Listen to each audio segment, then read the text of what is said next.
my review for Stranger Things Season 2, the second season to a show that we loved from last year.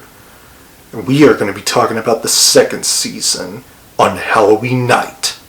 A night where horror movies or Halloween movies, whichever, can be watched and reviewed by someone like myself.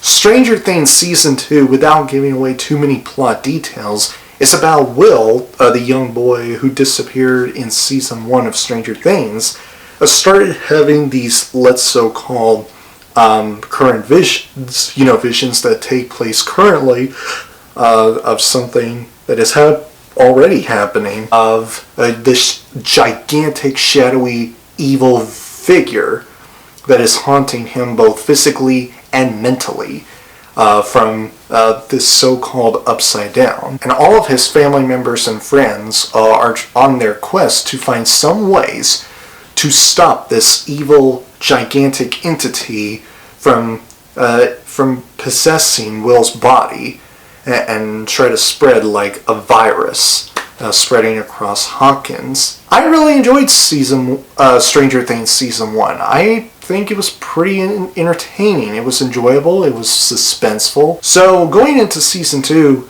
I really didn't know what to expect. Well, not exactly that, but I was hoping that it was good.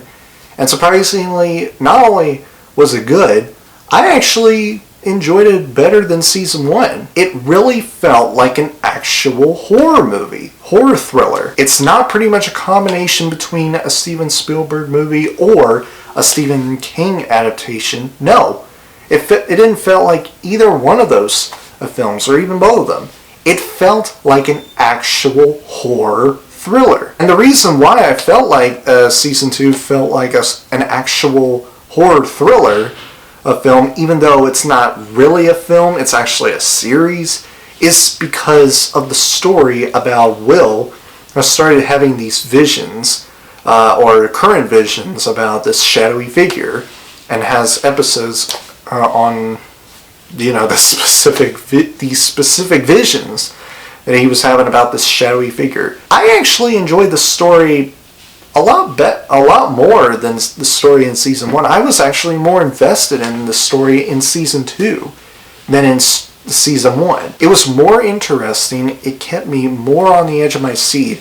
It kept me wanting to know more as the season goes along. Or, no, as I keep on watching. Season 1 is kind of about Will disappearing and the whole town was looking for him. And even though I liked that story, it didn't really 100% kept me invested into that.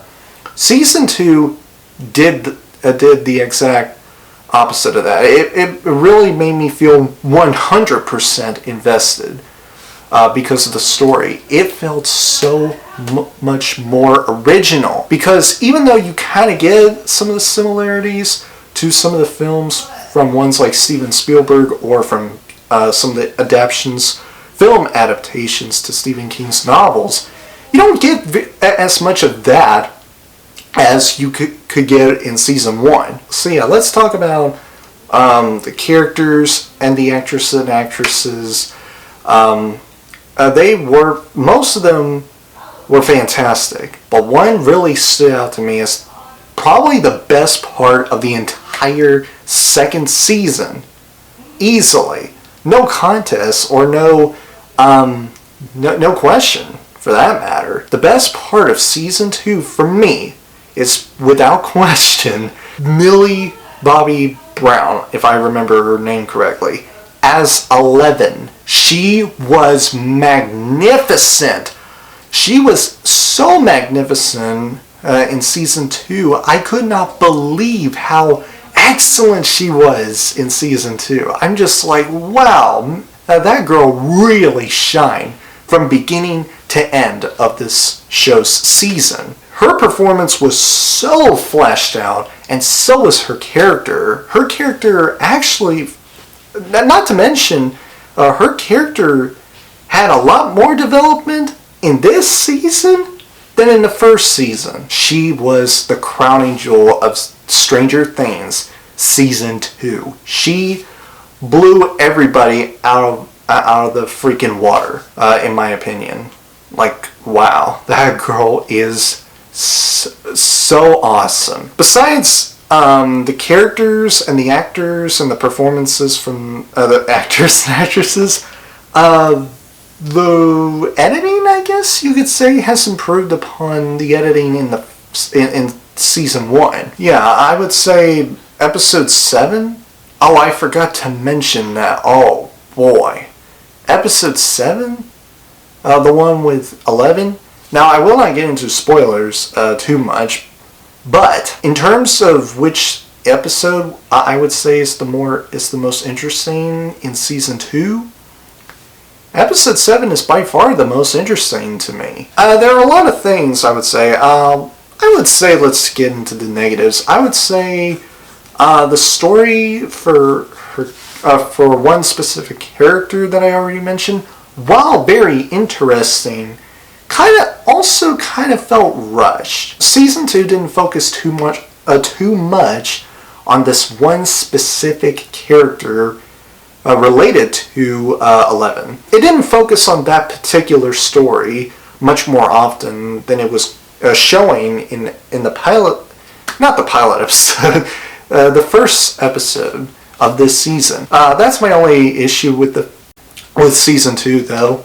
Everything else, I actually really enjoyed season 2. I think you should watch season 2 of Stranger Things if you had not watched season 1 of Stranger Things. So yeah, guys, overall, in terms of originality, the characterization, the performances, the suspense, and pretty much a lot of other things, I would say season 2 definitely made me like it a lot more than season 1. It felt more original than season 2, and kind of improved upon season 1 for me. So because of that, because of all the things I've just told you, I'm going to give Stranger Things season 2 a gold medal of honor.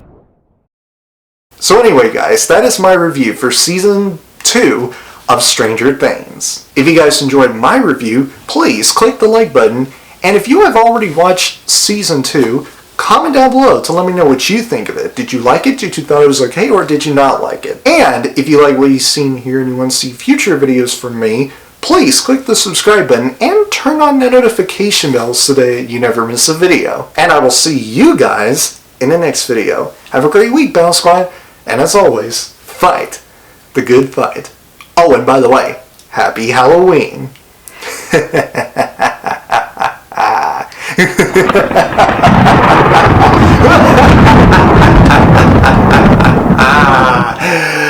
Okay, I'm done.